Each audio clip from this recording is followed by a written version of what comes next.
1860వ సంవత్సరం మార్చి 25వ తారీఖున Charles Spurgeon గారు చేసిన ప్రసంగం. ఫిలిప్పీలకు రాసిన పత్రిక 4వ అధ్యాయం 11వ వచనం. నేనే స్థితిలో ఉన్నను ఆ స్థితిలో సంతృప్తి కలిగి ఉండి నేర్చుకొని ఉన్నాను.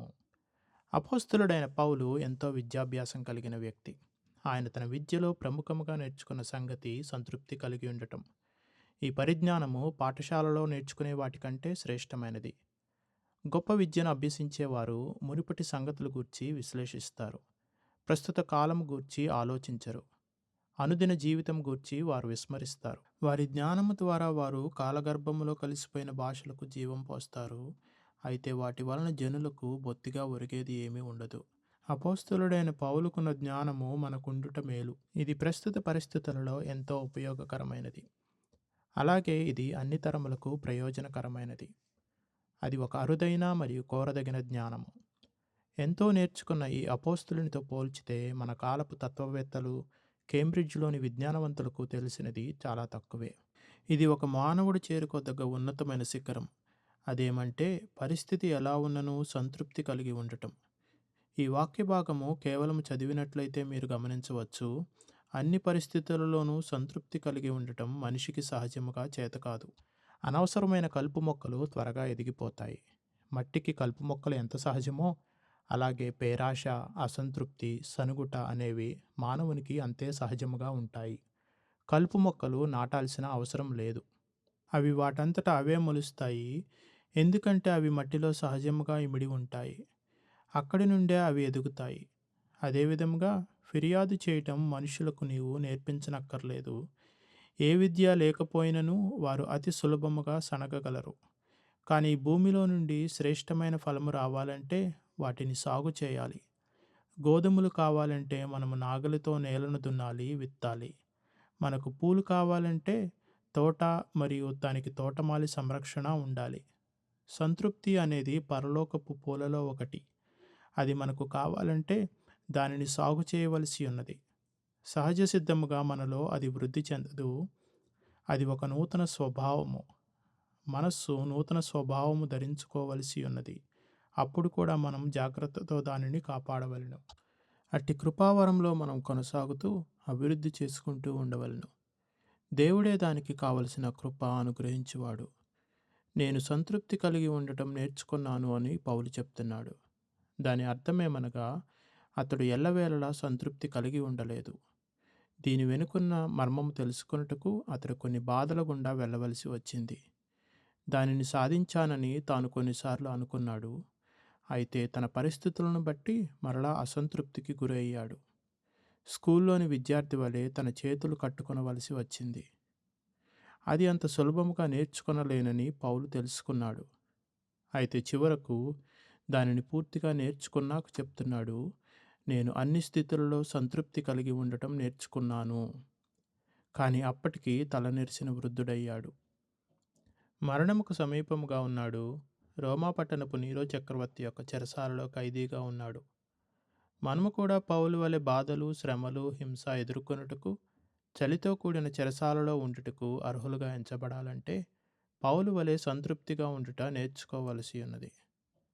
ఈ క్రమములో వెళ్లకుండా లేక క్రమశిక్షణ లేకుండా మీరు అన్నిటిలో సంతృప్తి కలిగి ఉండుట నేర్చుకొనగలరని అనుకోవద్దు. సంతృప్తి అనేది సహజ సిద్ధముగా మనలో ఉండే లక్షణము కాదు, కానీ క్రమక్రమముగా నేర్చుకోవలసిన సుగుణము. మనకు ఎటువంటి అనుభవము లేకపోయినా ఈ వాక్యములోని మాటలు దానినే విశదపరచుచూ ఉన్నవి. వదంతులు వ్యాప్తి చేయుట మనకు ఎవరూ నేర్పించనవసరం లేదు. కానీ దేవుని చిత్తము చేయుట, ఆయనకు ఇష్టులయుండుట అనేవి నేర్చుకోవలసి ఉన్నది. పౌలు ఈ మాటలు చెప్పినప్పుడు వాటి వివరణ కూడా వెంటనే తరువాత వచనాలలో ఇచ్చాడు. 12వ వచనం చదవండి. లేమిలో ఉండుట ఏమిటో నాకు తెలుసు, సమృద్ధిలో ఉండుట కూడా ఎరుగుదును. అన్ని స్థితులలో సంతృప్తి కలిగి ఎలా ఉండాలో నేర్చుకుని ఉన్నాను. ఆకలితో అలమటించుట, కడుపు నిండి ఉండుట, లేమిలో ఉండుట, సమృద్ధిలో ఉండుట నేను ఎరుగుదును. మొదటగా గమనించండి, అపోస్తలుడు అవసరతలో ఉండుట, దీనత్వంలో ఉండుట ఎరిగి ఉన్నాడు. ఇది అద్భుతమైన జ్ఞానము. ప్రతి ఒక్కరూ మనల్ని గౌరవిస్తుంటే సంతృప్తిగా ఉండటం సులభమే. కానీ మనల్ని వేలెత్తి విమర్శిస్తుంటే, మన వ్యక్తిత్వాన్ని దూషిస్తుంటే, మన గురించి మనుష్యులు మన వెనుక అవమానకరంగా మాట్లాడుతుంటే, వీటన్నిటినీ సహనంతోనూ, ధైర్యముగాను ఎదుర్కోవాలంటే, దానికెంతో దేవుని వాక్యం గురించిన జ్ఞానము అవసరము. మన అవసరతలన్నీ తీరుచున్నప్పుడు, మన స్థితి మెరుగ్గాను, అందరి మెప్పు పొందుతూ ఉంటే, సంతృప్తి కలిగి ఉండటం సులభమే. కానీ బాప్తిస్మం ఇచ్చు యోహాను వలె నేను తగ్గవలసి ఉన్నది అని చెప్పు సందర్భము వచ్చినప్పుడు, లేక మరి ఒక సేవకుడు మన స్థానంలోనికి వచ్చినప్పుడు, లేక మనము ఏది పొందుకోవాలనుకుంటున్నామో అది వేరొకరు పొందుకొని ఉంటే, అట్టి స్థితిలో నిమ్మళముగా అసూయ లేకుండా మోషే వలె దేవుని ప్రజలందరూ ప్రవక్తలు కావాలని కోరుకోవటం చాలా కష్టం. మీకు నష్టము కలుగుచున్నను వేరొకరు ప్రశంసించబడుట వినటం, కొత్తగా వచ్చిన ప్రత్యర్థుల ఉన్నతమైన లక్షణాల ముందు మీకున్న సుగుణాలు విస్మరించబడుచున్నను. ఇట్టి పరిస్థితులలో ఆనందించుచు దేవునికి కృతజ్ఞతలు చెప్పుట అనేది మానవ స్వభావానికి అతీతమైనది. తాను పొందుకున్న గౌరవాలన్నీ ఇష్టపూర్వకముగా వదులుకోవాలంటే అతని హృదయంలో ఏదో శ్రేష్టమైన లక్షణం ఉండాలి. ప్రభువు తనను ఉన్నతమైన స్థలములలోనికి ఎక్కించినప్పుడే కాక దీనస్థితిలోనికి తీసుకుని వచ్చినను ఆయనకు నిన్ను నీవు సమర్పించుకోవడం గొప్ప సంగతి. సహోదరి సహోదరులారా, ఈ అపోస్తలుడికి తెలిసినది మనలో ఒక్కరము కూడా నేర్చుకొనలేదు. అదేంటంటే, మనకు మనుష్యుల నుండి మెప్పు ఘనత కలిగినప్పుడే కాదు కానీ, నిందలు అవమానాలు ఎదురైనా మనం క్రీస్తుని మహిమపరచాలి. మనము క్రీస్తు కొరకు సమస్తము కోల్పోవుటకు సిద్ధముగా ఉండాలి. క్రీస్తు నామము హెచ్చింపబడుటకు గాను అవసరమైతే మనము తగ్గించబడటానికి కూడా మనం ఇష్టపడాలి. లేమిలో ఉండుట ఏమిటో నాకు తెలుసు అని పౌలు చెప్తున్నాడు. అలాగే పౌలు నేర్చుకున్న రెండవ జ్ఞానాంశము సమృద్ధిలో ఎలా ఉండాలో నేర్చుకోవటం. అనేక మందికి తాము లేమిలో ఉన్నప్పుడు ఎలా ప్రవర్తించాలో తెలుసు కానీ సమృద్ధిలో ఉన్నప్పుడు ఎలా ఉండాలో బొత్తిగా తెలియదు. యోసేపు వలె గోతిలో పడినప్పుడు తప్పించబడుటకు దేవుని గొప్ప వాగ్దానాలను చూస్తారు.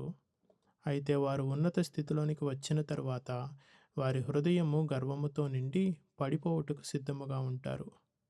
వారు పేదరికములో పోరాడుదురు. అయితే విజయం వరించినప్పుడు వారి సమస్యలు సమసిపోతాయి. వారు ధనికులై ఎన్నో సమకూర్చుకుంటారు. మీరు బహుశా పేదరికము నుండి ఆకస్మికముగా ఐశ్వర్యవంతులైన వారిని చూచి ఉంటారు. వారు తమ ధనమును బట్టి గర్విస్తూ ఆడంబరముగా ఓర్పులేని వారుగా ఉంటారు. ప్రస్తుతము సంపన్న స్థితిలో ఉన్న ఒక వ్యక్తి ఒకప్పుడు దుకాణంలో పనిచేసేవాడని ఎవరూ అనుకోరు. అతడు తన దృష్టిలో తాను ఎంతో గొప్పవాడనుకుంటాడు. రాజుల రక్తము తనలో ఉందనుకుంటాడు. గతంలో తన పరిచయస్తులందరూ తనకు ఏమాత్రమూ గుర్తులేనట్లుగా ప్రవర్తిస్తుంటాడు. మునుపు మంచి స్నేహితుడైన వ్యక్తి ఎదురుపడితే పలకరించడు. సమృద్ధి కలిగి ఉన్నప్పుడు ఎలా ప్రవర్తించాలో మానవునికి తెలియదు. సంపద మాత్రమే కాదు కానీ మనుష్యుల నుంచి ప్రశంస లేక మెప్పు కలిగినప్పుడు అతడు గర్విష్ఠిగా ఉంటాడు. సంఘంలో కూడా ఎంతో ప్రఖ్యాతి కలిగిన వ్యక్తులు ఉంటారు. వారు గొప్ప ప్రసంగాలు చేసి అద్భుతమైన పనులు చేసి ఉంటారు. దానికి గాను సంఘము వారిని కనపరుస్తుంది. అయితే అప్పటి నుండి వారు క్రూర పాలకులైపోయి అధికార దాహము కలిగి ఉంటారు. వారు మిగతా వారిని అందరినీ చిన్నచూపు చూస్తారు. ఇతరులు తమ కంటే చాలా అల్పమైన వారు, తాము మాత్రమే గొప్పవారు అన్నట్లు ప్రవర్తిస్తారు. వారి ప్రవర్తన భరించలేనిదిగా ఉంటుంది. త్వరితముగా వారు తమ ఉన్నత స్థానము నుండి కిందికి పడద్రోయబడతారు. ఎందుకంటే వారికి సమృద్ధి కలిగినప్పుడు ఎలా ప్రవర్తించాలో తెలుసుకొనలేదు. జార్జ్ విట్ఫీల్డ్ గారి ప్రసంగ వేదికపై ఒక చిన్న కాగితంలో ఓ ప్రార్థనా విన్నపము ఉంచబడింది. అందులో ఇలా రాయబడి ఉంది: ఒక యవనస్తుడు ఇటీవల గొప్ప సంపదను వారసత్వముగా పొందుకున్నాడు. సంఘము తన నిమిత్తమై ప్రార్థించాలని కోరుతూ ప్రార్థనా విన్నపం రాశాడు. అది ఒక శ్రేష్టమైన ప్రార్థనా విన్నపం. మన సంపద పెరిగినప్పుడు మనము ఖచ్చితముగాను స్థిరముగా ఉండునట్లు మనకు ప్రార్థన అవసరమై ఉన్నది. అయితే మన ఆస్తి తరిగిపోతున్నప్పుడు మనము అంతగా భయపడనక్కర్లేదు. ఎలాగనగా క్రైస్తవుడు తన దీనస్థితిలో ఉన్నప్పటికంటే సంపన్న స్థితిలో ఉన్నప్పుడే తన భక్తి జీవితానికి అవమానకరంగా ఉంటాడు. మరొక ప్రమాదం ఉంది. లోకముతో ఎక్కువగా కలిసిపోయే ప్రమాదం. ఒకని సిరి విస్తరించినప్పుడు అతడు తన బంగారాన్ని గట్టిగా పట్టుకొని ఉంటాడు. సరిపడేంత వరకే ఉన్న క్రైస్తవుడు ఒకవేళ ఎక్కువ ఉంటే అది అవసరతలో ఉన్నవారితో పంచుకుంటానని భావిస్తాడు. తన పర్సులో కొన్ని నాణాలు మాత్రమే ఉన్నప్పుడు అతడి హృదయము దాతృత్వము కలిగి ఉంటుంది. అయితే పర్స్ నిండా బంగారం ఉన్నప్పుడు అతని హృదయము పిసినారితనంతో నిండి ఉంటుంది. ధనము మీద ఎంతో వ్యామోహముతో దాన్ని విడిచిపెట్టలేని స్థితిలో ఉంటాడు. మనీ స్పిన్నర్ అనే సాలెపురుగు ఉంటుంది. దానికి ఆ పేరు ఎలా వచ్చిందో తెలియదు కానీ అది ఒక చేతి నుండి ఇంకొక చేతి మీదకి, అక్కడి నుండి నీ భుజముల మీదకి ప్రాకుతూ అక్కడా ఇక్కడా అంటుకునే ఉంటుంది. దాన్ని విడిపించుకోవాలంటే దానిని చిదిమివేయటం మాత్రమే మార్గము. సరిగ్గా వాడాలే కానీ సిరిని సంపాదించుకోవడంలో తప్పు లేదు అనుకునేవారు కూడా ఇట్టి స్థితిలోనే ఉంటారు. వ్యాపారం చేయడానికి, దానం చేయడానికి ధనం ఉపయోగపడుతుంది కానీ హృదయంలో ఉంటే అది హృదయాన్ని పాడు చేస్తుంది. అది నీ హృదయాన్ని తినివేస్తుంది. అయ్యో! తమ సంపద వలన అనేక మంది క్రైస్తవులు నాశనములోనికి వెళ్ళిపోయారు. దేవుడు దయతో అనుగ్రహించిన సిరిని నమ్ముకొని ఎంతోమంది తమ ఆత్మీయ విషయాలను నిర్లక్ష్యము చేసి నాశనముకు గురయ్యారు. అయితే అది అలా జరగనవసరం లేదు. అపోస్తలుడైన పౌలు సమృద్ధిలో ఎలా ఉండాలో నేర్చుకుని ఉన్నానని అంటున్నాడు. అతడికి సమృద్ధిగా ఉంటే దానిని ఎలా ఉపయోగించాలో తెలుసు. దీనునిగా తన గిన్నె పొంగి పొర్లుచుండగా అది వృధా కాకూడదని, తనకు సమృద్ధిగా ఉంటే అవసరతలోనున్న వారికి ఇచ్చినట్లుగా తనను చేయమని దేవుణ్ణి ప్రార్థించాడు. ఒక నమ్మకమైన సేవకుని వలె తనకున్న సమస్తము తన ప్రభువు వద్ద ఉంచాడు. ఇది దైవ జ్ఞానము. లేమిలో నుండనెరుగుదును, సమృద్ధిలో నుండనెరుగుదును. ఏ స్థితిలోనున్నను సంతృప్తి కలిగి నేర్చుకుని ఉన్నాను అని అపోస్తలుడు చెప్తున్నాడు. అది కడుపు నిండి ఉన్నప్పుడు, ఆకలితోనున్నప్పుడు, అధికముగానున్నప్పుడైనా, కొరతలో ఉన్నప్పుడైనా. సమృద్ధిలో ఎలా ఉండాలో దేవుడే నేర్పించాలి. ఇజ్రాయేలీయులకు సమృద్ధిగా ఆహారం ఇవ్వబడింది. అయితే మాంసము వారి నోట్లో ఉండగానే దేవుని ఉగ్రత వారి మీదకి వచ్చింది. ఎంతోమంది తమ దురాశలను తృప్తిపరచమని దేవుని వేడుకుంటారు. దేవుని వాక్యములో రాయబడి ఉన్నట్టుగా జనులు తినుటకు త్రాగుటకు కూర్చొని అన్యజనుల వలె ఆడుటకు లేచిరి. తిండిపోతుతనము ఆత్మను చెరుపును. సాధారణముగా దేవుని యొద్ద నుండి అధికముగా భౌతిక ఆశీర్వాదాలు పొందిన వారి మీద దేవుని కృప మితముగా ఉంటుంది.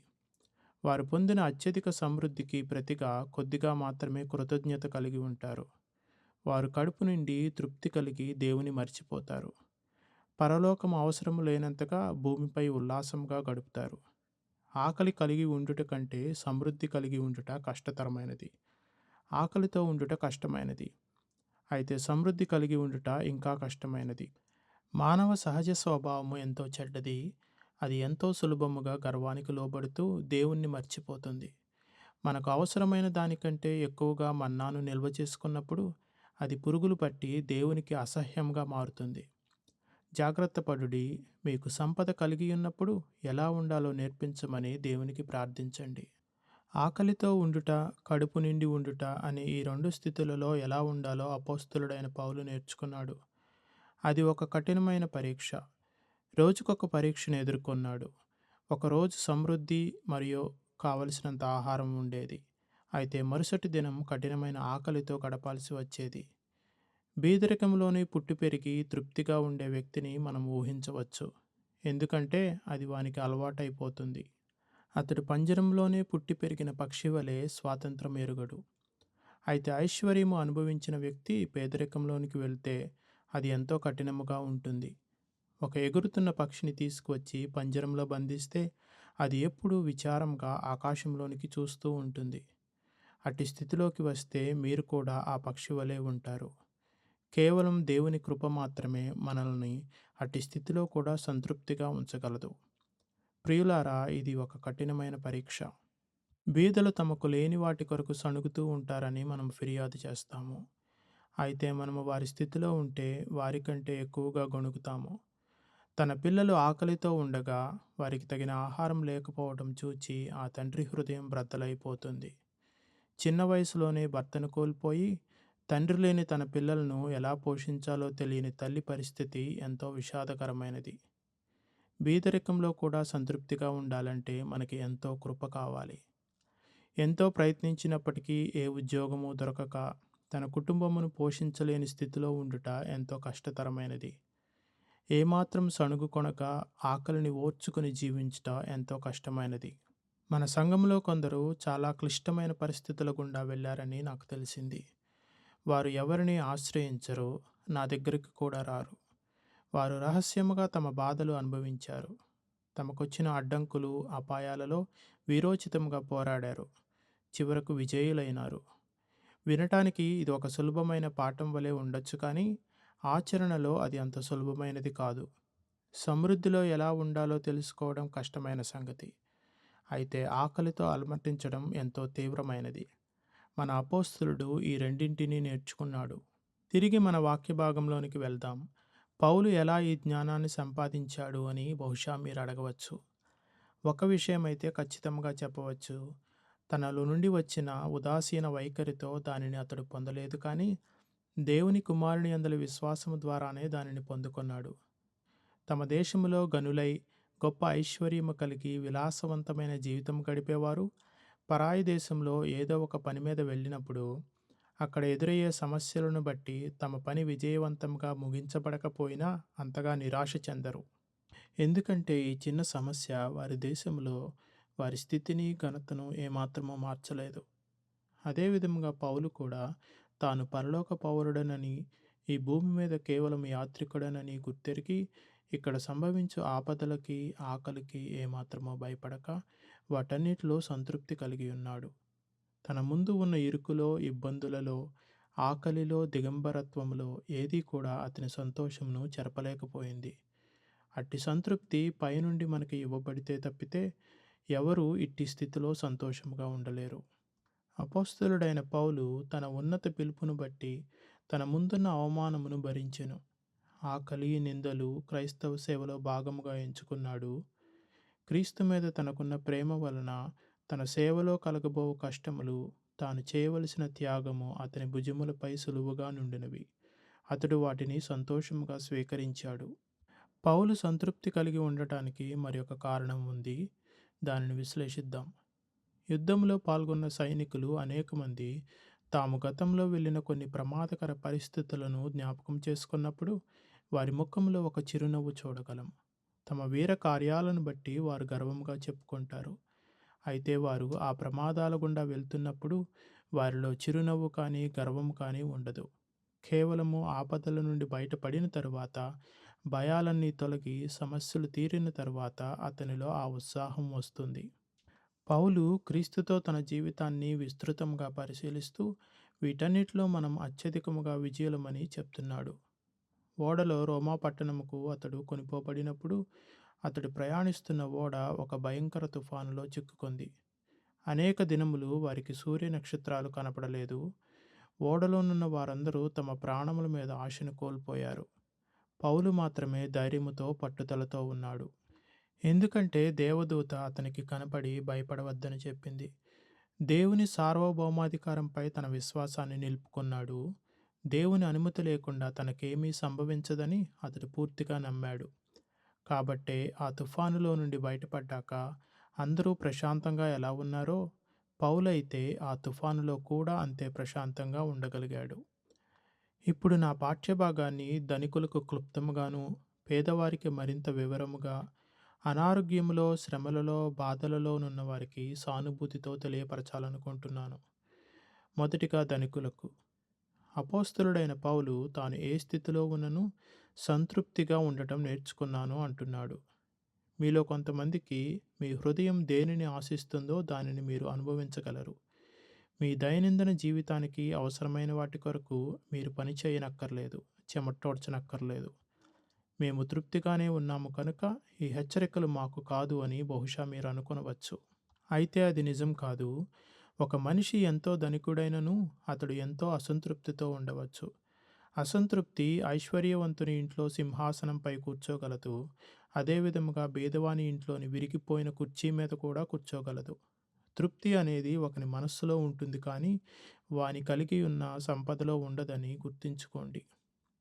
అలెగ్జాండర్ చక్రవర్తి అనేక రాజ్యాలు జయించిన తర్వాత కూడా ఇంకా ఏదో ఒక రాజ్యాన్ని జయించాలని తపనతో ఉండేవాడు. తన పరాక్రమము చూపించటానికి, తన రక్తదాహం తీర్చుకోవడానికి ఇక ఏ రాజ్యాలు మిగలలేదని బాధపడ్డాడు. మీలోని ధనికులకు కూడా బీదవారికి చెప్పినట్లే తృప్తి కలిగి ఉండాలని చెప్పాల్సి ఉంది. చాలామంది ఐశ్వర్యవంతులు తమకున్న ఆస్తిని, భూమిని, ఇండ్లను బట్టి తృప్తిగా ఉండరు.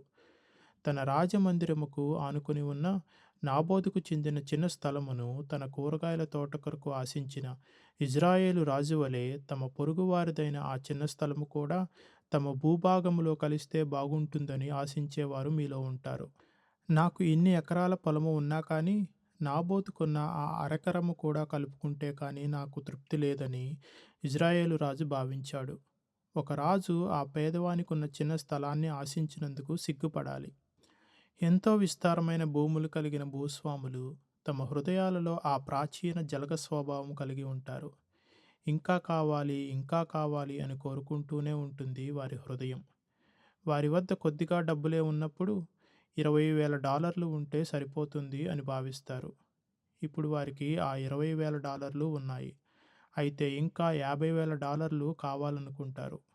ఆ $50,000 కూడా ఉన్నప్పుడు ఇంకొద్దిగా ఉంటే బాగుంటుందని ఆశిస్తారు. అదే ఆశ కొనసాగుతూ ఉంటుంది. నీ ఆస్తులు పెరిగే కొద్దీ ఇంకా కావాలనే నీ ఆశ కూడా పెరుగుతూ ఉంటుంది. ఏ స్థితిలోనున్నను సంతృప్తి కలిగి ఉండాలని సమృద్ధిలోనున్న వారికి నొక్కి చెప్పాల్సి ఉన్నది. అలాగే మరి ఒక అపాయం కూడా ధనికులకు తరచుగా ఎదురవుతుంది. వారు సరిపడా సంపద, ఆస్తులు కలిగి ఉన్నప్పటికీ సమాజంలో వారికి సరియైన స్థాయి ఉండదు. అప్పుడు వారు ఇంకొద్దిగా అధికారం కలిగి ఉండటానికి తర్వాత స్థాయి ఆశిస్తారు. ఈ ఆశకు అంతు ఉండదు. వారు అంత సులభముగా తృప్తి నొందరు. ఒకవేళ ప్రపంచం మొత్తము తమ ముందు వంగి నమస్కరించే స్థాయిలో వారున్నను, అప్పుడు కూడా వారు ప్రపంచము మరలా మరలా తమ ముందు వంగి ఉండాలని కోరతారు. తమ గౌరవం మీద వారికున్న దాహం తీరనిది. రాజైన అహష్వేరోషు తన సామ్రాజ్యములో హామానును అత్యధిక స్థాయిలో ఉంచాడు. కానీ హామానుకు తృప్తి లేదు.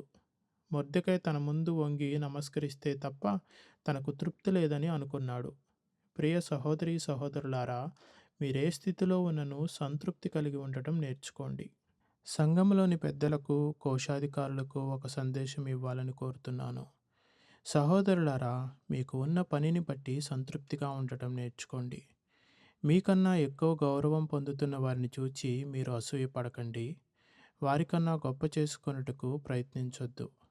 నా మట్టుకు నేను, క్రీస్తు సంఘంలోనున్న వారందరూ దేవుడు మనకిచ్చిన పనిని బట్టి సంతృప్తి కలిగి ఉండాలి. మనకు కలిగే గౌరవ మర్యాదల గురించి మనం ఆలోచించక, అవి కేవలం గాలి బుడగ వంటివని ఎరిగి వాటిని విడిచిపెడదాం. దేనిని బదులు ఆశించక మనము సంఘమునకు సేవ చేద్దాం. అవసరమైతే మన పనికి ఎవరూ కృతజ్ఞతలు చెప్పకపోయినా, చివరగా మన ప్రభువు పెదవుల నుండి వచ్చు మెప్పు కొరకు మనం పనిచేద్దాం. మనం ఎట్టి పరిస్థితులలోనున్నను సంతృప్తిగా ఉండటం నేర్చుకోవాలి. ఇప్పుడు బీదవారికి వర్తమానం ఇవ్వగోరుతున్నాను. నేనే స్థితిలో ఉన్నను సంతృప్తి కలిగి ఉండ నేర్చుకుని ఉన్నానని అపోస్తలుడైన పౌలు చెప్తున్నాడు. ఈ సంఘంలోనున్న చాలామంది కష్టించి పనిచేస్తున్నారు. వారు బీదవారని చెప్పుటలో నాకు ఎటువంటి అన్య ఉద్దేశము లేదు. వారికి తగినంత, కేవలం తగినంత ఆదాయం మాత్రమే ఉంది. కొన్నిసార్లు వాళ్ళు కడు బీద స్థితిలో ఉంటూ ఉన్నారు. బీదరికంలోనున్న నా ప్రియ స్నేహితులారా, ఈ లోకంలో 2 రకాలైన బీదవారు ఉంటారని గుర్తుపెట్టుకోండి. దేవుని పిల్లలైన బీదవారు, అపవాదికి చెందిన బీదవారు. అపవాదికి చెందిన వారైతే తమ సోమరితనము వలన, తమ దుర్గుణముల వలన, దుబారా వలన బీదరికంలోకి వస్తారు. వారికి బోధించడానికి నా దగ్గర ఏమీ లేదు. మరొక గుంపు దేవునికి చెందిన బీదవారు. వారు దైవిక ప్రణాళిక చొప్పున బీదవారుగా ఉంటారు. వారు కష్టించి పనిచేస్తారు. వారు దేవుని రహస్య నడిపింపులో బీదవారిగా ఉంటారు. సోదరీ సోదరులారా, అట్టి బీదరికంలో ఉన్న మీరు కూడా సంతృప్తిగా ఉండాలని నేను ఉపదేశించుచున్నందుకు నన్ను క్షమించగలరు. ఉత్తమమైనవి, పవిత్రమైనవి మీకు బోధించుట నా పనిలో భాగమయ్యున్నది కనుక నేను ఈ సంగతులు మీకు చెప్పవలెను. మీ దీనస్థితిలో సంతృప్తి కలిగి ఉండుట నేర్చుకోవాలని మిమ్మల్ని బతిమాలుకొంటున్నాను. మీరు పనిచేయని వారై ఉండవద్దు. మీ నైపుణ్యం ద్వారా పట్టుదలతోనూ మితముగా పొదుపు చేసుకొనుట ద్వారా మీ స్థితిని మెరుగుపరుచుకొనుటకు ప్రయత్నించండి. విపరీత ఖర్చు పెడుతూ అజాగ్రత్తగా ఉండవద్దు. తన కుటుంబమును, తన బంధువులైన వారిని నిర్లక్ష్యం చేయవాడు అవిశ్వాసి కంటే హీన స్థితిలో ఉన్నాడు అని వాక్యం తెలియజేస్తుంది. అదే సమయంలో సంతృప్తి కలిగి ఉండటం నేర్చుకోండి. దేవుడు నిన్ను ఏ స్థితిలో ఉంచాడో ఆ స్థానానికి వన్నె తెచ్చే విధముగా ఉండండి. ఆయనకు కృతజ్ఞతలు చెల్లించుడి. ఆ విధముగా ఉండటానికి మీకు కొన్ని కారణాలు చెప్తాను వినండి. మీరు ఈ లోకంలో పేదవారుగా ఉంటే మీ ప్రభువు కూడా అలాగే పేదవాడిగా ఉండెనని గుర్తు చేసుకోండి. క్రీస్తుతో సహవాసం కలిగిన విశ్వాసి క్రైస్తవుడు అనబడును. అయితే బీదరికంలోనున్న విశ్వాసి ప్రత్యేకమైన సహవాసం కలిగి ఉండేందుకు అవకాశం ఉంది. మీ యజమాని కూడా ఒక అల్పమైన వానిగా ఈ లోకంలో ఉన్నాడు. కష్టించి చేపలు పట్టుకునేవారు ఆయన స్నేహితులు. ఆయన సన్నపు నారబట్టలు కానీ ఊదారంగు బట్టలు కానీ ధరించుకోలేదు. ప్రతిరోజు విలాసముగా విందు భోజనం తినలేదు. ఆకలి దప్పికలు అంటే ఏంటో ఆయనకు బాగా తెలుసు. మీకంటే బీదవానిగా ఆయన జీవించాడు. తలవాల్చుకొనుటకు కూడా ఆయనకు స్థలము లేదు. ఇది మిమ్మల్ని ఓదార్చనివ్వండి. శిష్యుడు బోధకుని కంటే లేక దాసుడు తన యజమానుని కంటే గొప్పవాడు కాదు. మీ బీదరికంలో కూడా మీరు క్రీస్తుతో సహవాసం చేయగలరు. క్రీస్తు బీదవాడైతే నేను కూడా ఆయన బీదరికంలో పాలిభాగస్థుడును అని చెప్పగల స్థితిలో ఉన్నారు. మీ సహోదరులలో కొంతమందికి లేని ఈ ఆధిక్యత మీకు ఉంది. వారు మీ వలె ఉండలేరు. మీ స్థితిలో మీరు సంతృప్తి కలిగి ఉండండి. లేని యెడల మీ ప్రార్థనలకు విరుద్ధముగా మీరు జీవిస్తున్నట్లే. మీరు ప్రతిదినము నీ చిత్తము జరుగునుగాక అని ప్రార్థిస్తారు. బహుశా తర్వాత మీకిష్టమైనవి దొరకటలేదని సణుగుకుంటే అది మీ పరలోకపు తండ్రి చిత్తమును ఎదిరించినట్లే అవుతుంది. అది మిమ్మల్ని వేషధారిగా చూపిస్తుంది. మీ ప్రార్థనలోని మాటలు మీ హృదయంలోని తలంపులకు భిన్నముగా ఉన్నాయి. మీరు ఉన్న స్థితిలో దేవుడే మిమ్మల్ని ఉంచాడని అదియే సరియైనదని అనుకొనుడి. కాలిపోవచ్చున్న ఓడలోనున్న వీరుడైన ఒక బాలుని గూర్చి విన్నారా? ఓడలో పలానా స్థలములో ఉండమని తన తండ్రి చెప్పినప్పుడు ఆ బాలుడు మరలా తన తండ్రి చెప్పేంత వరకు ఆ స్థానంలో నుండి కదలలేదు. ఓడ కాలిపోవచ్చున్నా అలాగే నిల్చొని ఉన్నాడు. తనకున్న ప్రమాదం గూర్చి హెచ్చరింపబడినప్పటికీ అతడు అక్కడే ఉన్నాడు. తన తండ్రి కదలమనేంత వరకు కదలక చివరకు ఆ మంటల్లో కాలిపోయాడు. జరిగిన ఈ ఘటన మనము మన పరలోకపు తండ్రి మీద ఉంచాల్సిన విశ్వాస్యతను చూపిస్తుంది. మన మేలు కొరకై సమస్తము సమకూర్చిన మన తండ్రి మనల్ని గూర్చి మర్చిపోగలడా? దేవుడు మన కొరకు ఏది నియమించాడో అదే శ్రేష్టమైనదని విశ్వసిద్దాం. మన సొంత ఇష్టాన్ని కాక ఆయన చిత్తము చేయుటకు నిర్ణయించుకుందాం. ఒకవైపు బీదరికము, మరొక వైపు సిరి సంపదలు ఉంచబడి మనకు నచ్చిన దానిని తీసుకునే అవకాశము ప్రభువు మన ముందు ఉంచితే, ప్రభువా నా ఇష్టము కాదు, నీ చిత్తం ఏమిటో అదే దయచేయమని చెప్పగలుగుట ఎంతో ధన్యత. ఒకవేళ మీరు బీదవారైతే అదే మీకు శ్రేష్టమైన భాగమని ఎంచుకొని మీ స్థితిని బట్టి సంతృప్తి కలిగి ఉండండి. బహుశా మీరు ధనవంతులైతే ఇప్పుడు మీకున్న కృపలో సగము కూడా ఉండేది కాదేమో. బహుశా మీరు పేద స్థితిలో ఉండకపోతే పరలోకములోనికి ప్రవేశించలేరని దేవునికి తెలిసి ఉండవచ్చు. అందుకే ఆయన మిమ్మల్ని మీరున్న స్థితిలో ఉంచుట ద్వారా తన రాజ్యంలోనికి తీసుకురావాలనుకుంటున్నాడు. బరువైన సామాగ్రితో పూర్తిగా నింపబడిన ఓడను ఒడ్డుకు చేర్చాలంటే ఆ ఓడ అధికారి దానిని లోతులేని నీటి మార్గము తప్పించుటకు లోతైన జలముల గుండా ఆ ఓడను నడిపిస్తాడు. అదే విధముగా నీ దేవుడు కూడా నిన్ను లోతైన దారుల గుండా నడిపిస్తాడు. అన్ని మొక్కలు సూర్యరశ్మికి ఎదగలేవు కనుక అట్టి వాటిని తోటమాలి నీడగల స్థలములలో నాటుతాడు. బహుశా ఆ మొక్క సూర్యరశ్మి ఎక్కువగా ఉంటే బాగుంటుంది అనుకోవచ్చు. కానీ అది దానికి ఆరోగ్యకరము కాదు. మీరున్న స్థితి కంటే మెరుగైన స్థితిలో ఉంచుట మీకు ఉపయోగకరమని దేవుడు తలిస్తే తప్పక ఆయన మిమ్మల్ని ప్రస్తుత స్థితిలో ఉంచడు. ఒక కట్టుకథ గూర్చి బహుశా మీరు విని ఉండవచ్చు. కొంతమంది మనుష్యులు తమ బ్రతుకులో బాధల గూర్చి తాము ఆరాధించే దేవత దగ్గర మొరపెట్టుకున్నారంట. అప్పుడు ఆ దేవత కోపముతో, సరే మీ కఠినమైన బాధను ఇచ్చివేసి మీకు సులువుగా అనిపించే వేరొక స్థితిని తీసుకోండి అన్నప్పుడు కుంటివాడేమో గుడ్డివానిగా ఉండుట మేలని, గుడ్డివాడేమో బీదరికం మేలని అనుకున్నాడు. బీదవాడేమో తనకున్న బాధలే అత్యంత కఠినమైనవని, బహుశా ధనవంతునిగా ఉంటే అతనికున్న రోగము భరించటం సులువని అతని ధనాన్ని రోగాన్ని కోరుకున్నాడు. చివరకు వాళ్ళందరూ తమ స్థితులు మార్చుకున్నారు. అయితే ఆ కథ చెప్పేదేమిటంటే ఒక గంట తరువాత వారందరూ తిరిగి వచ్చి తమ పూర్వపు స్థితినే మరలా ఇమ్మని ప్రాధేయపడ్డారు. తాము ఎంచుకున్న బాధ కంటే పూర్వపు బాధనే మేలని వారు గ్రహించారు. అదే విధంగా మీరు కూడా ఉంటారేమో అని చూచుకొనుడి. మీకు కలిగిన దానితో తృప్తి కలిగి ఉండుడి. నీ పరిస్థితిని నీవే మెరుగు చేసుకోలేవు. నీ సిలువను నీవు మోయుము. నీకున్న దానికంటే తేలికైన బరువు ఉండదు. అదే నీకు ఉత్తమమైనది, మేలు చేసేది. అది నీ మాటను, ప్రవర్తనను ప్రతి సత్కార్యము కొరకు క్రీస్తు మహిమ నిమిత్తమై నిన్ను సంసిద్ధునిగా చేయును. మీరెందుకు మీ స్థితిలో సంతృప్తిగా ఉండాలో మరొక కారణం చెప్తాను. అదేంటంటే, మీ సమస్య ఏదైనను అది చాలా కాలం ఉండదు. నీకిక్కడ సంపద లేకపోవచ్చు కానీ పరలోకములో నీకు గొప్ప సంపద కలదు. బహుశా ఇక్కడ నీవు బీదరికం అనుభవిస్తున్నందున పరలోకములో నీకు ఇవ్వబడే సంపద మరి ఎక్కువగా ఉండొచ్చు. ఇక్కడ నీకు తలదాచుకొనుటకు స్థలము లేకపోవచ్చు. అయితే పరమందు నీకు గొప్ప భవంతి ఉంటుంది.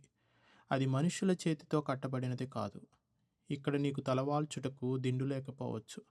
కానీ పరలోకములో నీ తలకు కిరీటం ఇవ్వబడుతుంది. ఇక్కడ నీకు ఆకుకూర భోజనమే ఉండవచ్చు. కానీ అక్కడ నీకు గొర్రెపిల్ల వివాహ విందు ఇవ్వబడుతుంది. నీ త్రోవ ఎగుడు దిగుడుగా ఉండవచ్చు కానీ అది ఎంతో దూరం ఉండదు. మన నిరీక్షణతో ఆ త్రోవను తిన్నదిగా చేసుకుందాము. కీర్తనలు పాడుతూ ధైర్యముతో సాగుదాం. ఇంకా కొద్దిగా కాలములో ఈ సంక్లిష్టమైన యుద్ధం ముగుస్తుంది. స్నేహితులారా, ధైర్యము తెచ్చుకోండి. మీరు త్వరలో అత్యంత సంపన్నులవుతారు. ఇప్పుడు కూడా మీకు మీరు అనుభవించబో స్వాస్థ్యముకు ఒక అడుగే మధ్య ఉంది. ఈ చలికాలపు గాలికి వణుకుతూ మీరు ఇండ్లు చేరుతారు. కానీ సూర్యోదయ సమయానికి మీరు మీ ప్రభు హస్తాలలో ఉంటారు. కాబట్టి మీకున్న స్థితిని బట్టి సంతృప్తి కలిగి ఉండండి. ఒక రాజు యొక్క కుమారుడు ఇతరుల వలె సనుగు కొనకూడదు. సహోదరులారా, సంతోషముగా ఉండండి. మీరే స్థితిలోనూ సంతృప్తిగా ఉండడం నేర్చుకోండి. ఇప్పుడు రోగముతో బాధపడుచున్న వారికి 2 మాటలు చెప్తాను. పుట్టిన ప్రతివారికి దుఃఖం కలుగుతుంది. కొందరికైతే రెండింతల దుఃఖం కలుగుతుంది. చెట్ల మధ్యలో ఉన్నట్లే మనుష్యులలో కొన్ని వర్గాలు ఉంటాయి. సైప్రస్ చెట్టు సమాధులలో విలపించడానికే పుట్టినట్లు ఉంటుంది. అదేవిధంగా కొందరు దుఃఖము కలిగి ఉండుటకే పుట్టినట్టు ఉంటారు. వారు ఇర్మియా వలె ఎప్పుడూ విలపిస్తూనే ఉంటారు. ఏదో ఒక బాధ వారి జీవితంలో ఎప్పుడూ ఉంటూనే ఉంటుంది. వారి దుర్బలమైన శరీరంలో వ్యాధులు అనుభవిస్తూనే ఉంటారు. కొందరైతే పుట్టుక నుంచి ఆ వ్యాధులతో బాధపడుతూ ఉంటారు. వారికున్న వ్యాధులను బట్టి వారి యవ్వనకాలపు సంతోషాన్ని వారు అనుభవించలేరు. వారితో పాటే వారి వ్యాధి తీవ్రత పెరుగుతూ ఉంటుంది. నేనెందుకని ఇలా ఉన్నాను? ఇతరుల వలె నా బ్రతుకులో నాకు సంతోషం లేదెందుకు అనుకుంటూ ఉంటారు. వీరెప్పుడూ సనుగుతూనే ఉంటారని ఇతరులు అనుకుంటారు. ఎందుకిలా జరుగుతుంది? క్షయవ్యాధితో నా శరీరం కృశించిపోతుంది. ఆరాధనలో సరిగ్గా కూర్చోలేకపోతున్నాను. ఇంటి పనిలో ఎంతో అలసిపోతున్నాను. సరిగ్గా నిద్ర పట్టదు. భయానక కలలు వస్తున్నాయి అని ఒక సోదరి బాధపడుతూ ఉంటుంది. ఇట్టి వారిని మనము తప్పు పట్టలేము. వారి స్థితిలో మనముంటే మనము ఆ బాధను స్వీకరించలేము కానీ మరి ఎక్కువగా మనం సణుగుతూ ఉంటాము. వారి సహనాన్ని చూస్తే మెచ్చుకోవాలనిపిస్తుంది. నా మట్టుకైతే అంత సహనం లేదనిపిస్తుంది. శ్రమలలో ఉన్నవారు ధైర్యముతో ఆ శ్రమలను ఎదుర్కొనుట చూస్తే వారి మధ్యలో ఉండుటకు నేను యోగ్యుడును కాను అనిపిస్తుంది. రోమా చక్రవర్తి అయిన సీజర్ జబ్బుపడినప్పుడు తన బాధలో ఒక చిన్న పిల్లవలే ఏడ్చాడు. అలాగే ఎంతో బలముగా ఉండేవారు కూడా ఏదైనా రోగం వస్తే బహుగా విలపిస్తారు. అయితే ఎప్పుడూ అనారోగ్యంతో ఉండేవారు ఆ బాధను జయశాలి వలె భరిస్తుంటారు. వారు ఎంత బాధలోనున్నను ఫిర్యాదు చేయరు. జాన్ కెల్విన్ అనే దైవజనుడు తన జీవితమంతా రోగిష్టిగా ఉన్నాడు. అతని దేహము రోగాలకు స్థావరముగా ఉండేది. అతని యవ్వనకాలపు చిత్రాన్ని చూస్తే అతడు క్షీణించిపోతున్నాడని సులభముగా చెప్పవచ్చు. అతడు చాలా కాలం బ్రతికినప్పటికీ ఎప్పుడూ రేపు చనిపోతాడేమో అన్నట్లు ఉండేవాడు. తీవ్రమైన నొప్పితో బాధపడుతున్న సమయంలో అతడు పెట్టిన ఒకే ఒక మొర్ర ఏంటంటే, ఇంకా ఎంతకాలము ప్రభువా, ఇంకా ఎంతకాలము. మనమైతే ఎప్పుడూ గొణుకుతూ మన శరీరములో ఉన్న ముళ్ళుని తప్పించుకోవాలని చూస్తాము. ప్రియ సహోదరి సహోదరులారా, సంతృప్తి కలిగి ఉండండి. మన శ్రమలు ఎంతో కఠినమైనవి. అయితే అవి మన అపరాధముల కంటే తక్కువగా ఉన్నవి. మన అపరాధ భావన కంటే చిన్నవై ఉన్నవి. క్రీస్తు నిన్ను నరకాగ్ని నుండి విడిపించాడు. మరి నువ్వెందుకు గొణుకుతున్నావు? మీరు రక్షించబడిన వారైతే కృతజ్ఞత భావమే మీ మూలుగులో ఉండాలి. ఇంకా చెప్పాలంటే ఆయన పొందిన శ్రమలతో పోలిస్తే మన శ్రమలు ఎన్నతగినవి కావు. లోకభారము మొత్తము తన మీద వేసుకొని ఆయన శిలువపై మరణించాడు. నీవు ఈ చిన్న భారాన్ని భరించలేవా? ఈ శిక్షలన్నీయు నీకు మేలు చేస్తాయని గుర్తుపెట్టుకొనుము. అవి నిన్ను సిద్ధపరచుచున్నవి. నీ తండ్రి వలన కలుగు ప్రతి శిక్షయు నిన్ను పరిపూర్ణతకు మరింత దగ్గరగా చేస్తుంది. అగ్ని నిన్ను కాల్చివేయదు కానీ శుద్ధీకరించును. అది నీలోనున్న అసంపూర్ణతను తీసివేస్తుంది. మన శ్రమలు మనకు విధేయతను నేర్పిస్తాయని గుర్తుపెట్టుకోండి. శ్రమనందక మునుపు త్రోవ తప్పి తిరిగి తిని, ఇప్పుడైతే నేను విధేయత చూపెదనని కీర్తనాకారుడు చెప్పాడు. నీవు ఆరోగ్యముతో ఉన్నప్పటికంటే రోగముతో ఉన్నప్పుడు ఎక్కువగా పరలోకాన్ని అనుభవించావు. మన కఠినమైన హృదయము నెమ్మది కలిగి ఉన్నప్పుడు ఎక్కువ చెడ్డగా ఉంటుంది. అనారోగ్యముతో గాఢాంధకారంలో ఉన్నప్పుడే కొన్ని పరలోక శ్రేష్ఠ ఫలాలు మనలో ఫలిస్తాయి. ద్రాక్షారసం కావాలంటే ద్రాక్ష పండ్లను తొక్కవలసి ఉన్నది. ఈ లోకంలో మనము ఉపయోగముగా ఉండాలంటే మనము శ్రమల కొలిమిలో ఉండవలసి ఉన్నది. అప్పుడప్పుడు నీవు అనారోగ్యము పాలు కాకపోతే నీ తండ్రి చేతిలో ఉపయోగకరముగా ఉండలేవు. నీ శ్రమలలో నీవు సంతుష్టి కలిగి ఉండుము. ఈ దినమున నేను అనారోగ్యంతో లేను కనుక నేను ఇలాగ బోధించుటకు అర్హుడను కాననుకొనుచున్నాను.